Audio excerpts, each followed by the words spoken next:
അതിന്റെ പരിമിതികൾക്കുള്ളിൽ നിന്നുകൊണ്ട് കാര്യങ്ങൾ ചെയ്തുകൊണ്ടിരിക്കുന്നത് എന്ന് ഞാൻ നിങ്ങളെ അറിയിക്കുകയാണ്. ഇവിടെ പാർട്ടിയെ സംബന്ധിച്ച്, പാർട്ടി നേതാക്കളെ സംബന്ധിച്ച്, പാർട്ടി സെക്രട്ടറിയെ സംബന്ധിച്ചെല്ലാം തന്നെ ഉയർത്തിയിട്ടുള്ള അഴിമതി ആക്ഷേപത്തെപ്പറ്റി ഇവിടെ ഉയർന്ന വളരെ ശക്തമായ ആക്ഷേപങ്ങൾ ഉണ്ടായിരിക്കുകയാണ്. നമ്മുടെ പാർട്ടി അഴിമതിക്ക് അതീതമാണെന്ന് മാത്രമല്ല, അഴിമതിക്കെതിരായി പോരാടി വരുന്നു. ഈ അഴിമതി ആക്ഷേപം ഉന്നയിക്കുന്ന കോൺഗ്രസോ യുഡിഎഫോ 3 അഴിമതി കേസുകളിലെ പ്രതികളാണ്. ഒന്ന് പാമോയിൽ കേസ്, അതുപോലെ തന്നെ ഇടമലയാർ കേസ്, വേറൊന്ന് ബ്രഹ്മപുരം കേസ്.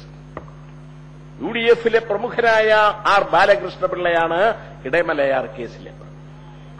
അദ്ദേഹം ഹൈക്കോടതി അദ്ദേഹത്തെ ശിക്ഷിച്ചുടനെ തന്നെ അദ്ദേഹം ബോധഹീനനായി വീണ് കോടതിയിൽ നിന്ന് ഏതെങ്കിലും സൗജന്യം ആ വിധിക്കെതിരായി കിട്ടുമോ എന്ന് നോക്കി. കോടതി അത് മൈൻഡ് ചെയ്തില്ല. അതിന്റെ ഫലമായി 2 ദിവസം പോയി പൂജപ്പുര സെന്ററിൽ കഴിയേണ്ടി വന്നു. സുപ്രീം കോടതി പോയി സ്റ്റേ വാങ്ങിയിട്ടാണ് ഇപ്പോ ഇഷ്ടൻ പുറത്തു. അതുപോലെ തന്നെ കെ കരുണാകരൻ പാമോയില് കുറഞ്ഞ വിലയ്ക്കൂടെ കൊടുക്കുന്നു എന്ന് വരുത്തിയിട്ട് നാളികേരത്തിന് വിലയിടിയാൻ ഇടയാകത്തക്ക തരത്തിലുള്ള നയം സ്വീകരിച്ചിട്ട് പാമോയിൽ കമ്പനിക്ക് സഹായം ചെയ്യാനും കോടികളുടെ വെട്ടിപ്പാണ് അതിൽ നടന്നത്. അതെല്ലാം തന്നെ സുപ്രീം കോടതി വരെ ഒരു പ്രാവശ്യം പരിശോധിച്ചിട്ട് വിജിലൻസ് കോടതിക്ക് റെഫർ ചെയ്തതാണ്. വീണ്ടും അപ്പീൽ പോയതിന്റെ ഫലമായിട്ട് ഇപ്പോഴും സുപ്രീം കോടതി. അതുപോലെ തന്നെ ബ്രഹ്മപുരം കേസിന്റെ കാര്യത്തിൽ പത്മരാജനും, ഞാന് പ്രതിപക്ഷ നേതാവായിരുന്ന അവസരത്തിൽ പത്മരാജന്റെ ഫ്രാൻസുമായിട്ടുള്ള ഇടപാടിൽ 25 കോടി രൂപയുടെ അഴിമതി നടന്നുവെന്നാണ് ഞാൻ ആക്ഷേപിച്ചത്.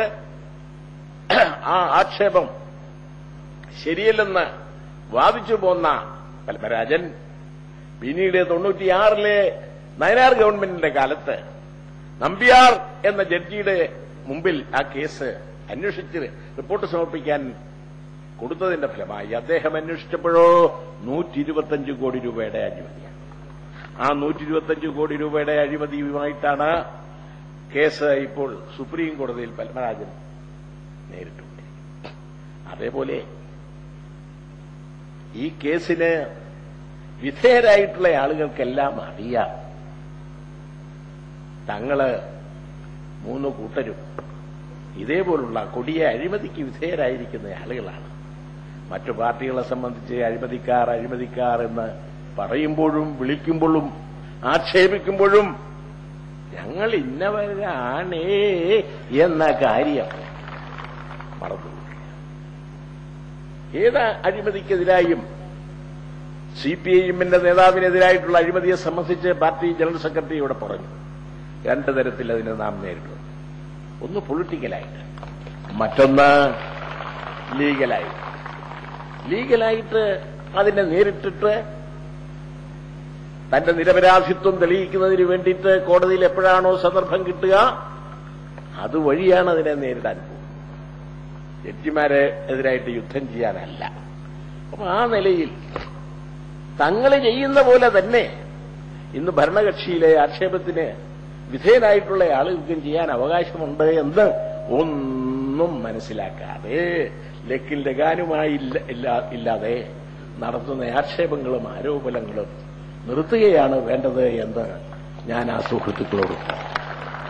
അഴിമതിക്കെതിരായ പോരാട്ടം ഈ പാർട്ടി എത്രയോ കാലമായി നടത്തിക്കൊണ്ടിരിക്കുന്നു. ഈ സുഹ്റാമിന്റെ 3 കൊല്ലത്തെ ഇപ്പൊ ശിക്ഷയ്ക്ക് വിധേയമായ സുഹ്റാമിന്റെ കേസ് തന്നെ ഏറ്റവും സജീവമായി ടേക്കപ്പ് ചെയ്തത് CPIM ആണ്. അതുകൊണ്ട് അഴിമതിയുടെ കാര്യത്തിൽ ഇങ്ങനെ പൊക്കിപ്പിടിച്ചുകൊണ്ട് CPIM-നെ ആക്ഷേപിക്കാൻ നടത്തുന്ന ശ്രമം അവഹേളനാർഹമാണ്.